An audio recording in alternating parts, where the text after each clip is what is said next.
Bom dia, boa tarde, boa noite. Não sei em qual momento vocês vão ver essa gravação, né? Mas quero dizer para vocês que é uma alegria a gente estar um pouquinho mais perto, nem que seja distante, mais perto através das tecnologias, né? E que através dessa gravação eu quero que a gente faça uma revisão do que a gente já viu nas nossas atividades, né? Que a gente dê uma olhadinha em algumas novidades que vêm por aí nas próximas atividades e que a gente possa conversar um pouquinho também. Eu vou fazer uma apresentação para vocês e durante essa apresentação eu vou explicando para vocês. Não se preocupem em anotar nada, não tem necessidade disso, somente prestem atenção. E no final dessa apresentação, eu volto aqui para a gente conversar, então, nessa tela inteira, né? Achei necessário botar meu nome, faz tanto tempo que a gente não se vê, né? Então, eu sou a professora Caterine, para quem não lembra de mim. E a nossa review, a nossa revisão vai começar com as linking words, que foi uma das últimas coisas que a gente conseguiu estudar ainda no período presencial, né? Antes das aulas serem canceladas. Essas linking words eram palavras que ajudavam a gente a ligar as frases, né? Os períodos um no outro. E agora a gente também está vendo as relações das ideias-chave com os textos instrutivos, né? Então, eu consegui ler um texto e, a partir dessa leitura, eu tirar as ideias principais ou as ideias-chave, como a gente fez na atividade. Então, a nossa review começa com o number one, que são as linking words.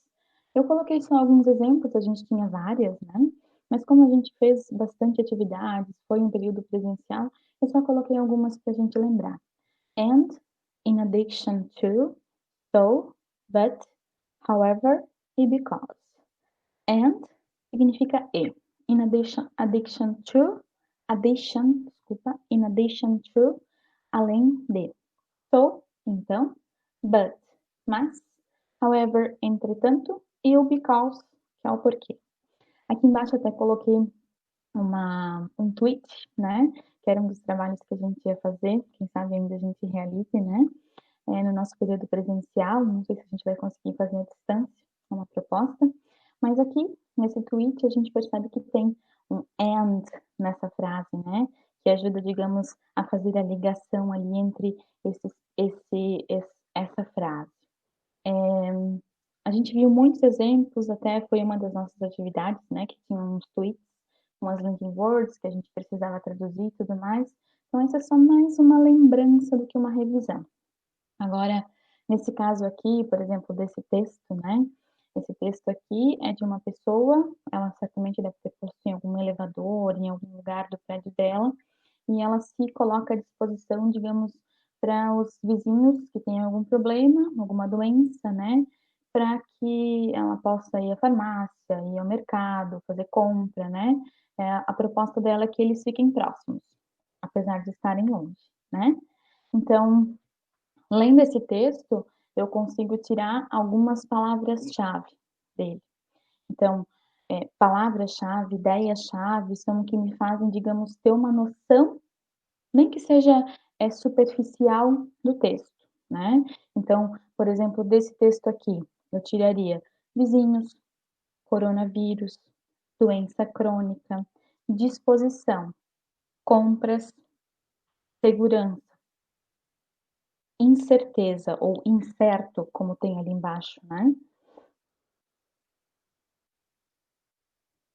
Eu acho que seriam essas. Talvez até poderia tirar mais algumas, quem sabe. Mas me fez ter, digamos assim, uma base desse texto. É como se a gente fosse pensar em resumir. Então, é um momento de interpretação, né? Quando eu não consigo pensar num texto depois de ter lido e compreender esse texto, talvez se eu começasse pelas ideias-chave, eu conseguiria ter uma noção do que ele está querendo passar, da informação que ele está querendo expor para a gente, né? Então, por isso é importante a gente sempre lidar com essas ideias-chave. E agora vem a nossa novidade. Já lancei uma atividade sobre esse assunto, que são os verbos modais. Esse é um novo assunto. Existem outros verbos modais, mas a gente vai fixar mais no should, o must, o have to, o may e o might. Esses verbos modais, eles fazem com que a gente consiga mudar ou completar, afirmar o sentido de uma frase em relação ao verbo principal. Parece meio complicado, né? Mas eu vou mostrar os exemplos para vocês e vocês vão ter noção, que não é tão complicado assim. Então, o might, ele indica uma probabilidade. Então, é possível que algo aconteça. You might go with me. Você pode ir comigo. Então, se eu tirasse o might, ele teria um outro sentido, né? Então, eu consegui dar uma probabilidade para essa frase colocando esse verbo modal. O should indica um conselho. You should visit your mother. Você deveria visitar a sua mãe, né? Estou tentando dar um conselho para alguém. O may é um pedido. May I go to the party? Eu posso ir na festa ou eu posso ir à festa? Ficaria melhor, né, em português. O must, que indica a obrigação. He must study English. Ele deve estudar inglês. You have to, que indica a obrigação. You have to go now.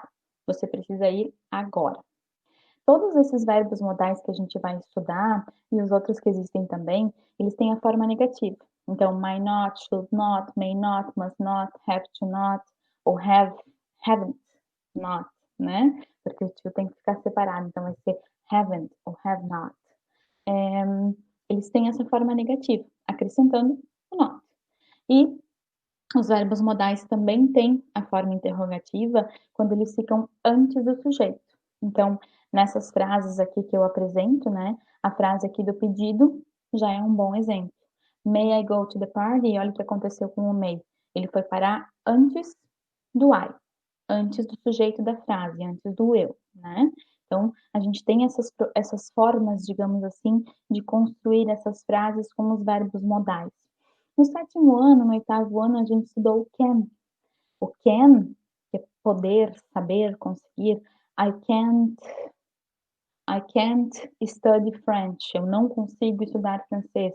Ou I can study English. Eu consigo estudar inglês. Esses também são exemplos de verbos modais que a gente aprende. E assim como can, tem vários outros, mas esses são os que a gente vai mais, digamos assim, focar nesse momento e nas próximas atividades que a gente vai ter. Por último, e não menos importante, essa animação aí nos traz uma pergunta. How I study? Como eu estudo? Diante de tudo que a gente vive agora, né, nesse momento, digamos, distante da escola, vou voltar ali para a nossa apresentação, quer dizer, vou parar a apresentação, né? Na escola, a gente tinha mais facilidade, digamos assim, né?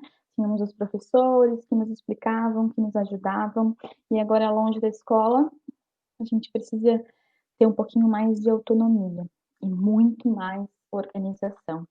Essa é uma grande palavra para a gente nesse momento, organização. Tenham uma rotina de estudo, se organizem para fazer as atividades sempre no mesmo dia, sempre na mesma hora, e desse jeito a gente acaba não esquecendo de nada. Eu sei que pode acontecer, da gente esquecer, da gente atrasar, da internet não funcionar, né? Mas a gente sempre precisa ter uma rotina bem estabelecida. Quando a gente estuda à distância, ou trabalha à distância, como nós professores estamos fazendo agora, né? A gente precisa ter essa rotina para não deixar passar nada. Além dessa organização, eu quero dizer que as pessoas que têm as atividades em ordem, né? Essas pessoas realmente estão de parabéns, são bastantes, mas poderiam ser mais. Então, eu espero que quem por acaso está com algum problema na internet ou problema de organização, né? Que aproveite para se organizar. A gente consegue se a gente quer, né?